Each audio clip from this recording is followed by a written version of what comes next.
Arigato, sensei. Arigato, sensei. Arigato, sensei. Arigato, sensei.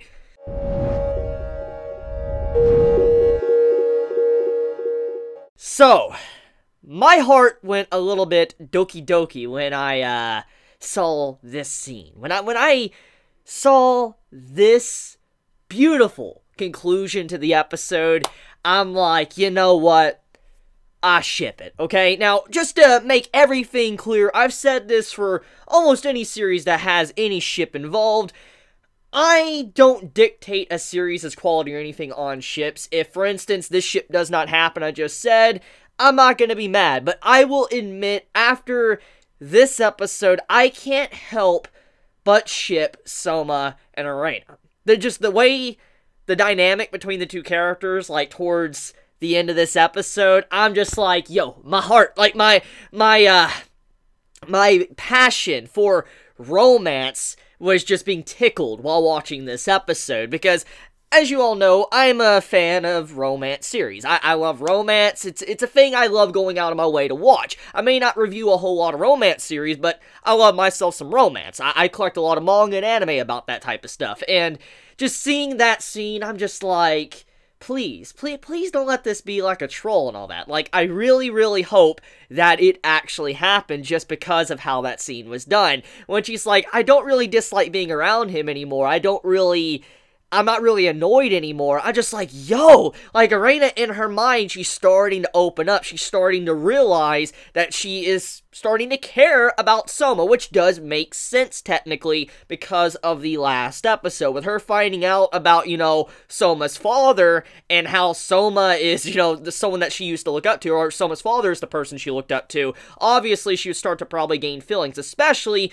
when she sees the correlation between both of them, how they're very similar. So she's kind of like projecting her feelings for Soma's father onto Soma, which many could take that any way they want, but basically, it makes sense why she's gaining feelings for him. And seeing how she was, like, chuckling and all of that, being happy around him, it was a very un-ERINA-like thing. We don't normally see that when it comes to her interacting with Soma, especially if you go back, you know, the past 3 seasons.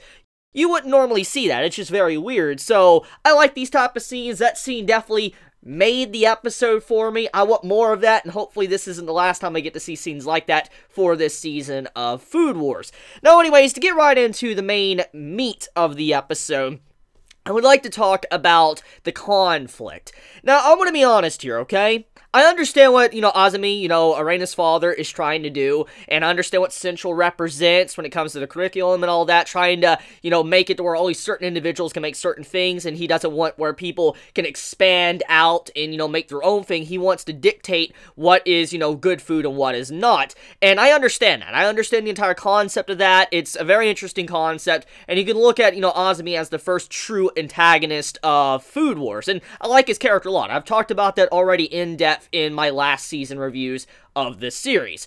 Now, when it comes to the conflict in this episode, I was just scratching my head with how some of it was just very wonky to me. And, you know, I'm going to ask you manga readers to kind of clarify for me if I misunderstand anything, okay? So if I've misunderstood anything with this episode when I start talking about the conflict in a second, clarify in the comments if I got anything wrong, or if you can give me context that I just didn't understand. So to get right into it, basically, the conflict of this episode is where our cast of characters, they are going to these individual spots around Hokkaido, and they gotta take these certain tests and all that. This advancement test, and if they fail it, obviously you're going to get expelled. This has been an ongoing theme with Food Wars since the very beginning. It's nothing new when it comes to that concept. However, when it comes to this exam, it has to do where the entire exam is set against him. Azumi is purposely going out of his way to make the rebels of his curriculum what he wants when it comes to gourmet food, and people that are against his ideology, he's trying to go out of his way to attack them and get them out of here. And so obviously when they entered the test, you know, the test would be set against them. But the way the test was done and who they paired together didn't really make a lick of sense to me, because let's look at it in detail. Number one, they decided to pair 3 really good and strong chefs together. They paired Alice, Kuro, and Soma together. And that's not even including Megami, which was there, in which she's really good when she needs to be good. So when you look at these characters that were just in one group alone, you're like, are you serious? You wanted them to fail when it's clear as day that they have proven time and time again throughout the journey of Food Wars that they've overcome almost any obstacle that was set before them. Like Soma, he was always been pushed into a corner to where it looks like he's gonna fail, but he overcomes because of just how he's able to work around certain policies and stuff. And so, putting these characters together, I'm just like, did you really want them to fail? Are you serious? Was that your real motive? Now, here's the thing. It's very obvious that he was trying to make them fail. Number one, you had it to where they were given bad ingredients. They were given ingredients that honestly weren't going to work at all. They were not going to work if they used the ingredients that were given to them. Number two, you also had it to where they didn't really know how to properly start the entire, creating of the food because they didn't listen to the test or the exam and stuff that Azumi was teaching. So, they were already at a big disadvantage. So, when you look at all these little things, it makes sense. Azumi was going out of his way to target them, which that's been the thing all along.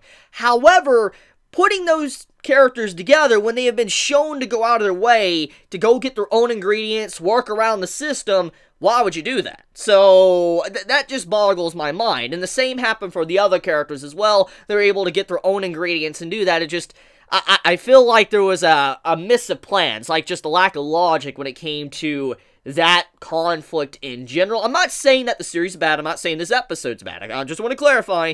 I'm just saying that maybe I'm not understanding the conflict. So, manga readers, that's why I'm asking, clarify for me in the comments below if I did not understand it. Anyways, to go right into the other stuff, ERINA. So, ERINA, we get to see how much she changed. We get to see how she has started to open up to the people around her compared to how she was, like, let's say, in Season 1, Season 2, and early Season 3.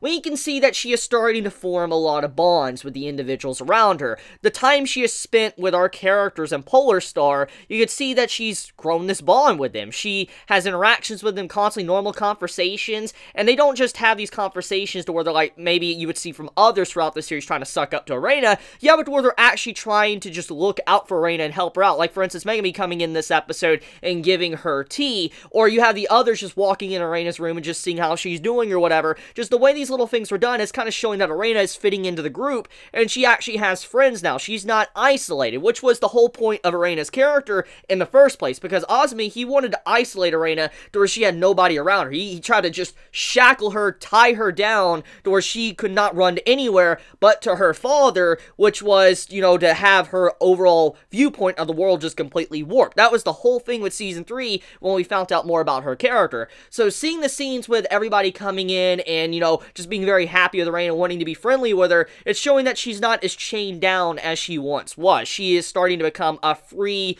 bird that's outside of the cage. So I do like the way that was represented in this episode. Now, getting into the SENSEI stuff, woo!